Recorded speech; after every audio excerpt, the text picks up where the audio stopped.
I think it's very important for us to think back of the history of the Pacifica Network now 76 years ago, and the focus on local communities having a voice, being able to enter into the public space to share information and to make informed decisions. But we need to take those principles now, it seems to me, of community-based radio and understand community not as an abstract concept, but as a concept that's located in actual relationships of people. So we are no longer just a nation of cities and states. We now have communities that are transnational in the way that they live their lives. They know their grandparents and often great-grandparents, whether they're in Central America, whether they're on the continent of Africa, or whether they're in Asia. So that the notion of community now is an expanded kind of construct in which I think we have to think about Pacifica Radio, the Pacifica Network. Also, with regard to community, I think we have to take some care then not to over-romanticize the localism, the individual voices, because we are living in a globalized society and an interconnected world. And so community, which must be the pivot, it seems to me, that must be cherished and nurtured through membership, is much beyond just voting for individual members. We need a participatory Pacifica Network in which, while we look for individuals who are rooted in a global sense of the connectedness of communities, not just in their own community, we need representatives who are elected that have a sense of the horizontal integration of communities, not just we are LGBTQ, or we are Black Americans, or we are X, Y, or Z, because we are very much interrelated in the way that this nation functions and that this global society functions. So that we need to take care again of romanticizing our sectoral interests and to look at how we are connected and use that context, it seems to me, as community. It means now that the historical sense of local communities dating back almost 77 years with the Pacifica Network is now connected to global entities. So what happens here in the United States, the most powerful military country in the world, still the most powerful economic in terms of its influence in the architecture of global economic society.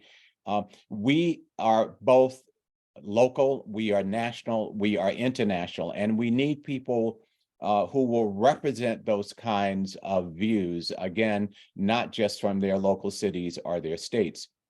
And finally, it seems to me that the issue of understanding Pacifica Network as a public participatory space, one that must be contrasted with other modes of media, which are concentrated around at least generalized, if not specific, ideological and political positions about who is a citizen in this nation, who is an immigrant in this nation, who is undocumented, who is unlegal in this nation.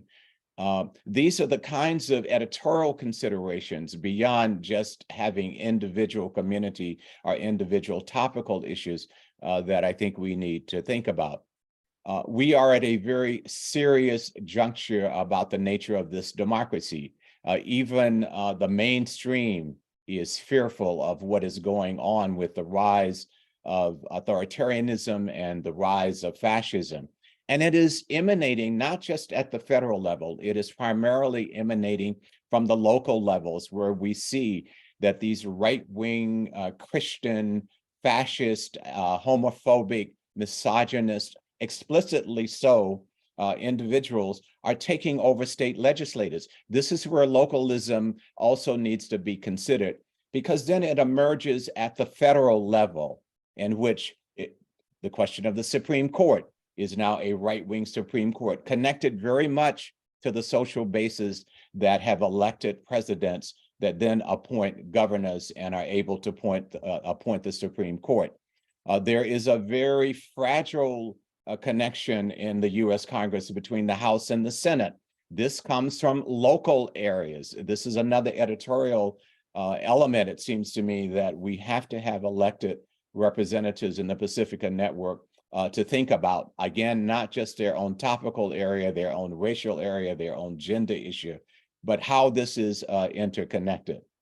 And then, of course, the United States plays the leading role of conservatism on the entire globe. And Pacifica Network in this regard becomes a international or a global forum for consideration. As we know, particularly in the case of California, with Asian Pacific American citizens and immigrants, or Latino Americans and immigrants, or Black Americans coming out of the Caribbean, coming out of other areas of Latin America, we are familiar with our families in those areas. We are in communication with them. In that regard, we're living a transnational life. And in this context, it seems to me that the Pacifica Network has got to take into consideration.